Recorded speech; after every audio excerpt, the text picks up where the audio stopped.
Bismillahirrahmanirrahim. Assalamualaikum warahmatullahi wabarakatuh. Izin perkenalkan diri, saya Nisa Chandratnadi dari Program Studi Manajemen Bisnis Syariah kelas H. Jadi di sini saya langsung saja. Jadi di sini saya ingin menjelaskan materi mengenai dasar hukum dan etika bisnis, dasar hukum dan prinsip-prinsip etika bisnis. Jadi etika bisnis dalam Islam itu pastinya mempunyai dasar hukum yang jelas. Nah, yang akan saya jelaskan itu terbagi menjadi 4. Yang pertama, Al-Quran. Jadi dalam Al-Quran itu ada banyak ayat yang menjelaskan mengenai kejujuran, keadilan, dan larangan menipu dalam jual beli atau dalam berdagang. Misalnya, contohnya nih ada pada surah Al-Isra ayat 35. Yang bunyinya adalah Bismillahirrahmanirrahim. وَأَوْفُوا الْكَيْلَ إِذَا كِلْتُمْ وَزِنُوا بِالْقِسْطَاسِ الْمُسْتَقِيمِ ذَلِكَ خَيْرٌ وَأَحْسَنُ تَأْوِيلًا. Artinya, sempurnakanlah takaran apabila kamu menakar, dan timbanglah dengan timbangan yang benar. Itulah yang paling baik dan paling bagus akibatnya.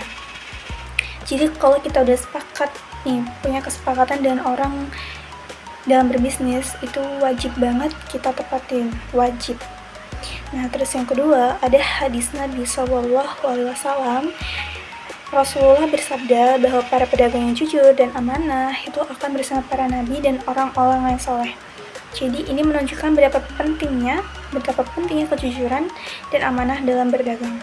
Yang ketiga, ijma, yaitu kesepakatan ulama bahwa bisnis itu harus sesuai dengan syariat. Jadi nggak boleh ada riba, penipuan, atau hal-hal yang merugikan baik diri atau orang lain.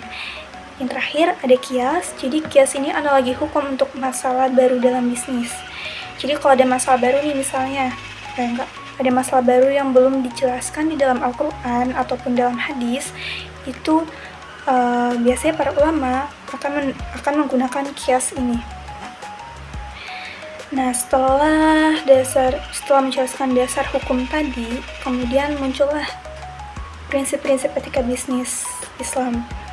Di antaranya, di sini saya akan jelaskan secara singkat saja.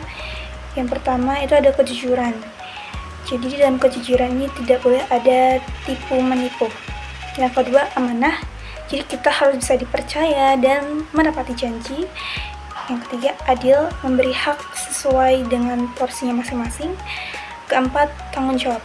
Nah, di tanggung jawab ini, kalau misalnya kita punya bisnis, pasti kita akan selalu memiliki konsekuensi dari setiap keputusan apapun yang kita ambil.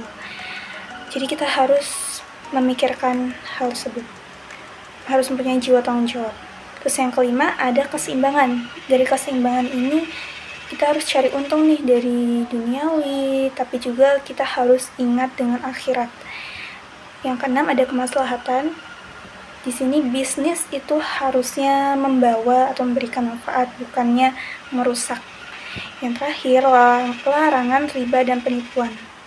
Jadi dengan ada larangan riba dan penipuan ini, kita bisa menjauhi.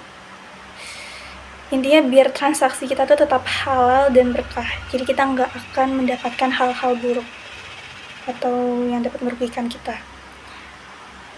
Jadi sekian presentasi dari saya. Maaf bila ada kesalahan atau tutur kata yang kurang jelas atau mungkin kurang mengenakan. Saya akhiri. Wassalamualaikum warahmatullahi wabarakatuh.